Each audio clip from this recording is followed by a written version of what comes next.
You step slowly onto the wooden deck, your hands brushing against the cool rail as you steady yourself.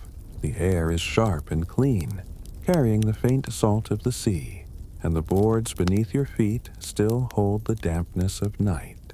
Above you, the sails stir and stretch, great sheets of canvas breathing in the morning wind. Around you, sailors move in quiet rhythm, their voices low, their boots scuffing against the timbers. It is dawn, the first light of a long voyage, and everything feels suspended between night and day. You let yourself breathe with the ship, the creak of the ropes, the soft groan of the mast, and the murmur of the sea become a kind of slow music.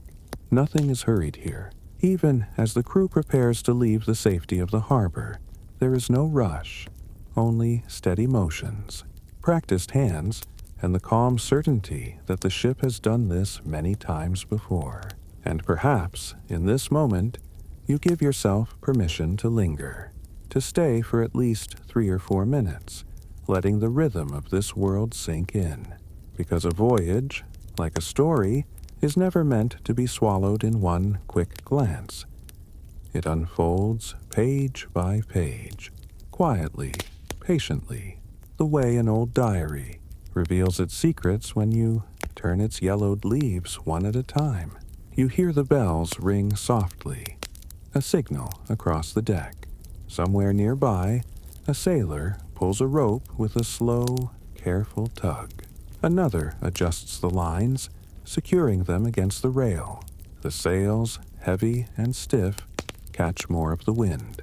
The ship shifts gently under your feet, no longer resting but beginning to move.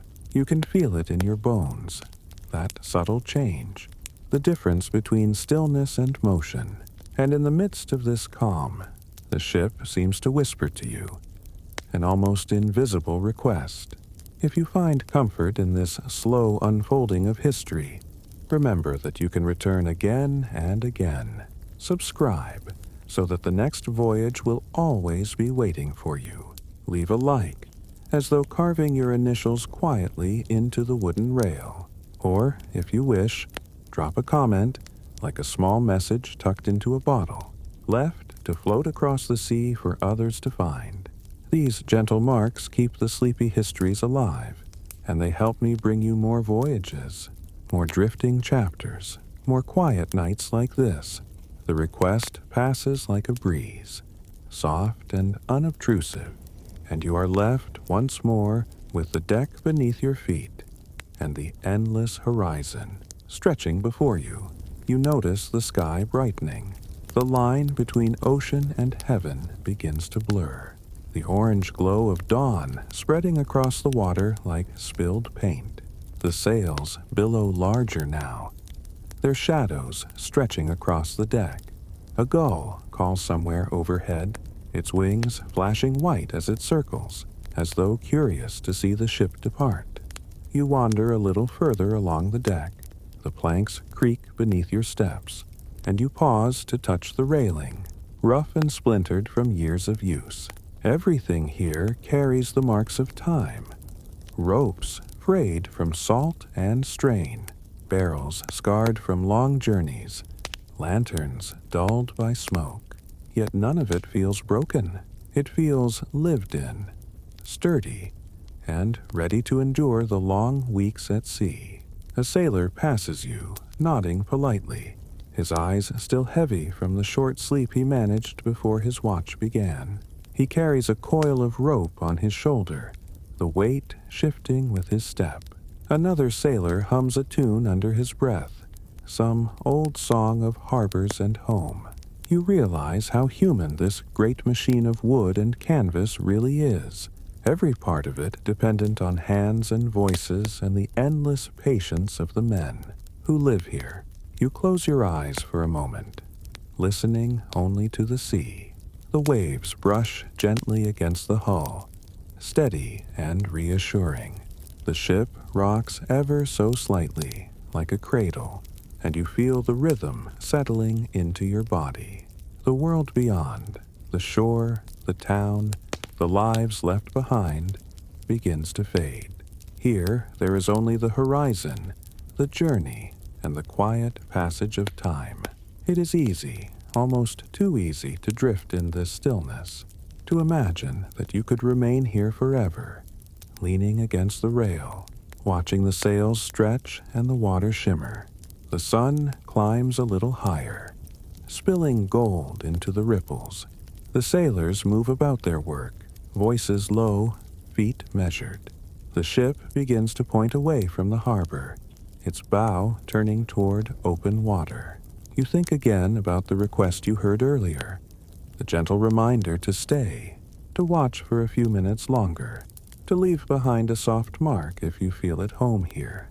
And you realize it is not a demand, not a command, but simply an invitation to belong to the voyage, to be counted among those who traveled quietly through these stories, who left their names in subtle ways, who returned again and again to the sea.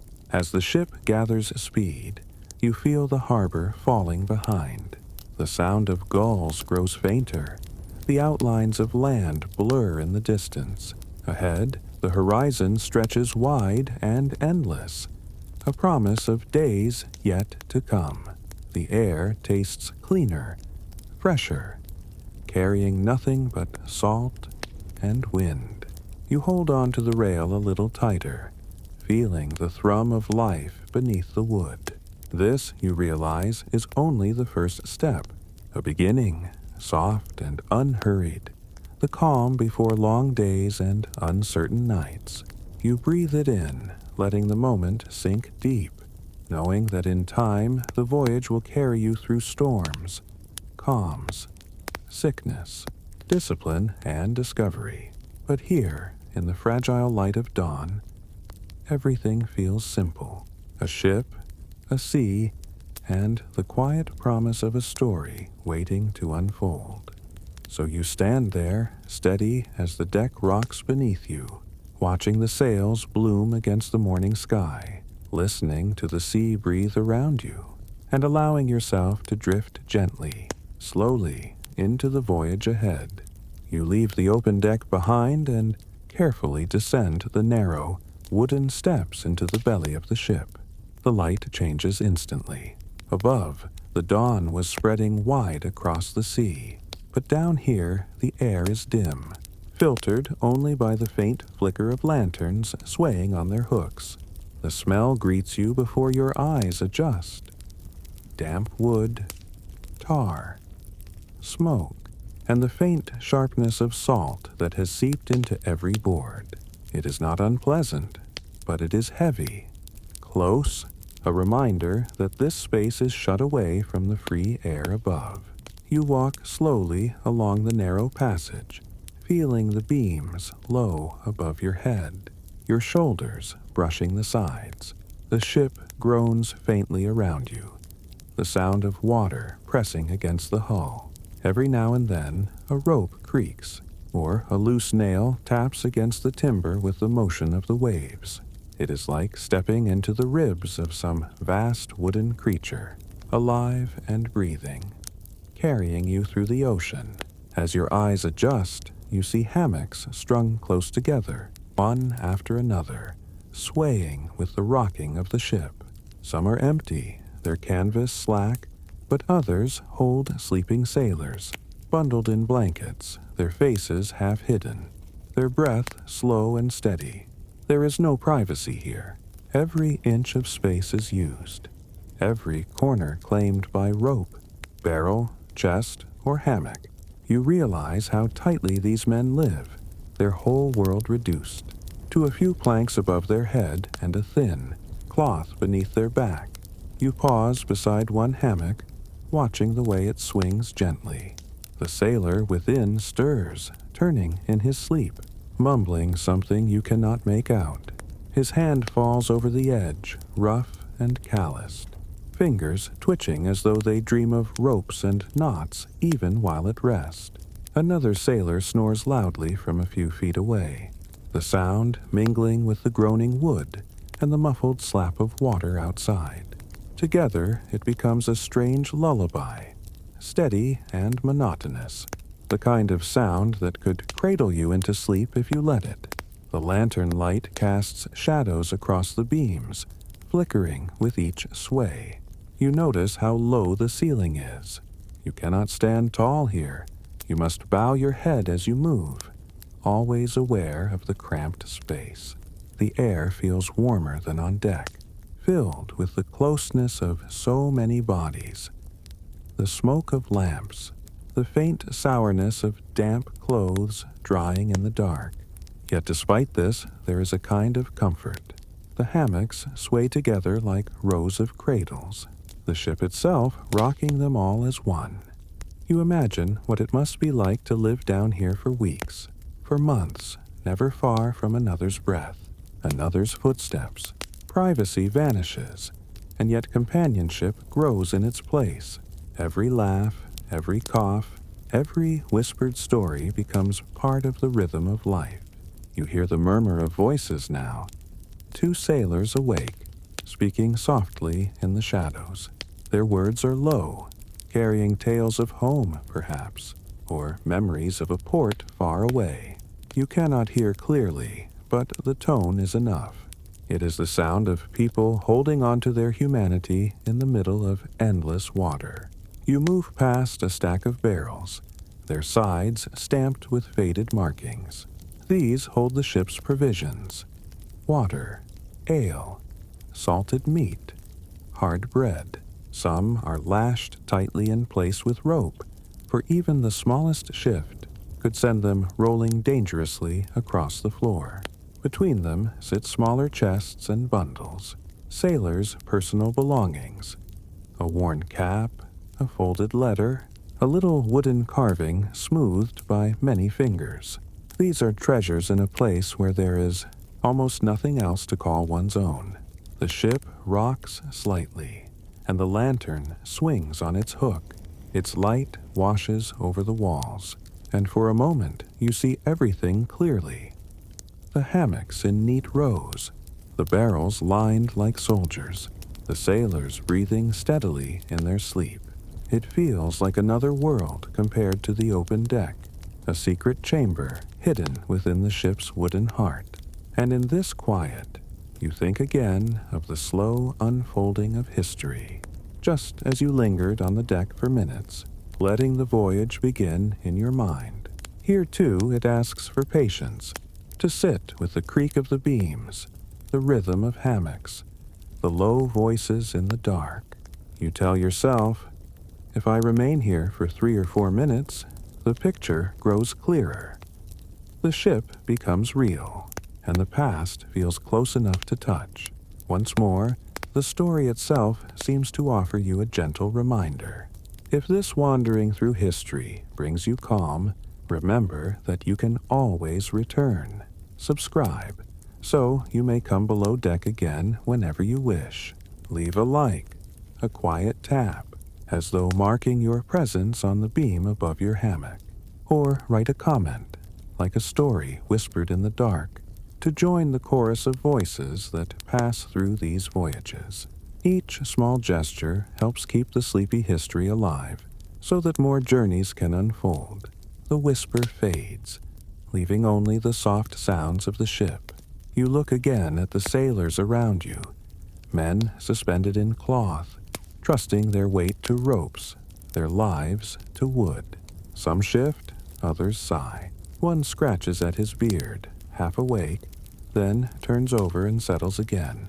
You notice how the hammocks sway in unison when the ship rolls, like a field of grass bending to the same wind.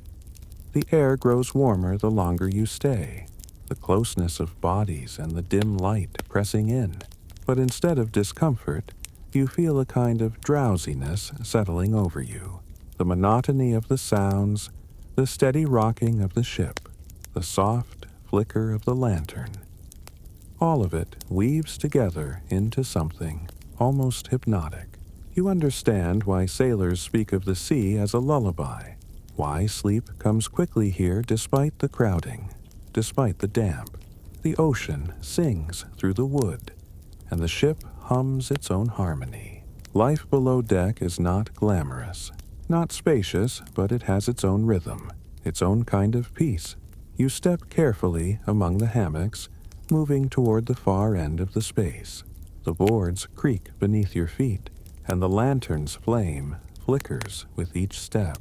A sailor stirs and opens his eyes briefly, giving you a glance before closing them again. Another turns in his hammock, pulling a thin blanket over his shoulders. Life continues here in its endless cycle of waking and resting, working and sleeping, day blurring into night. At last, you pause, letting your hand rest against one of the beams. The ship groans, the hammocks sway, and the lantern light dances. You take a deep breath, letting the warm, heavy air fill your lungs.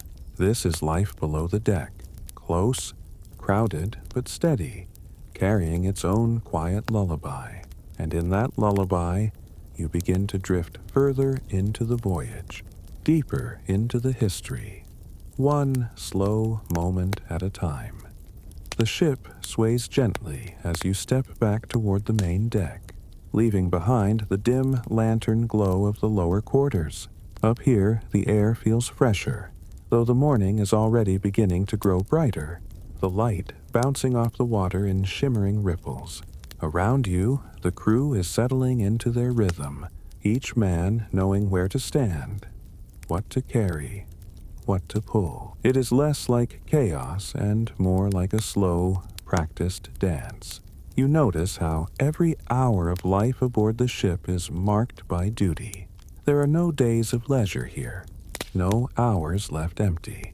Time itself is divided by the ringing of the bell, the steady turning of the sand glass, the constant reminders that this floating world has its own order. Sailors rise, work, eat, and rest according to that rhythm, not according to the rising or setting of the sun. One sailor swabs the deck, dragging a wet mop across the planks with slow strokes, clearing away the dirt and the residue of the sea. Another carefully coils a rope, winding it in a neat spiral, then setting it down where it can be easily found again. The precision is striking.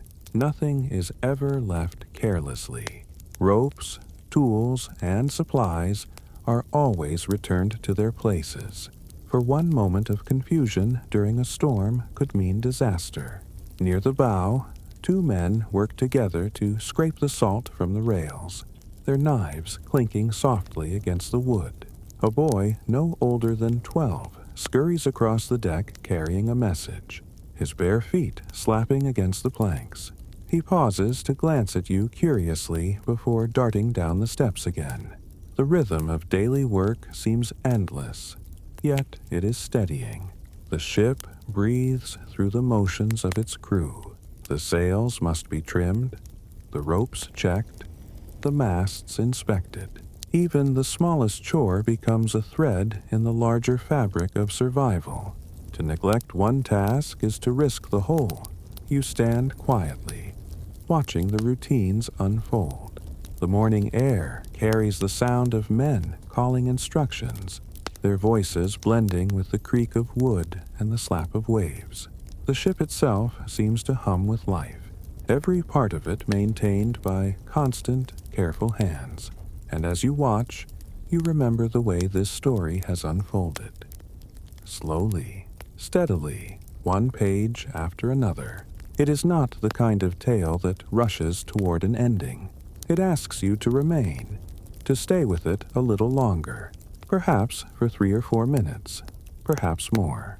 If you allow yourself to linger, to drift in the rhythm of the sailor's routines, then the picture grows clearer, and history itself feels nearer.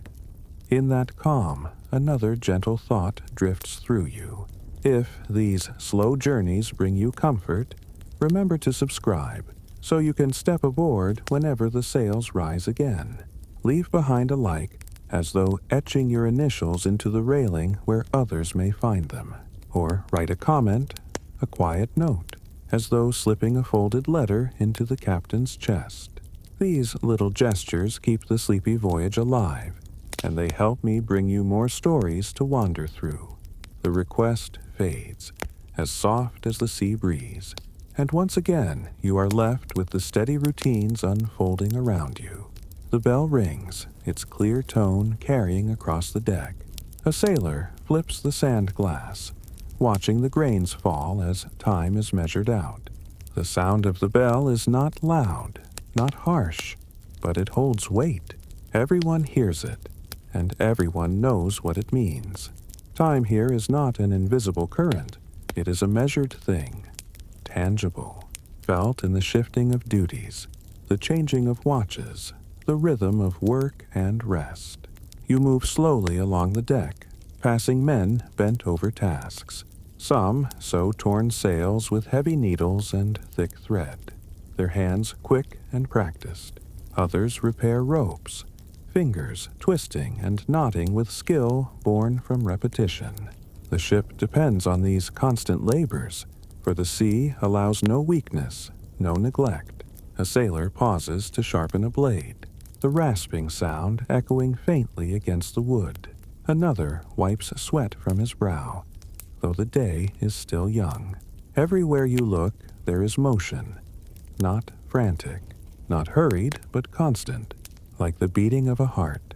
You imagine how it must feel to live by this rhythm day after day, to wake to the sound of the bell, to measure your life in shifts and duties, to work until your muscles ache, then to fall into the sway of a hammock, knowing you will rise again to do it all once more. It is a cycle, unbroken, but it carries with it a strange peace. There is no wondering what the day will bring.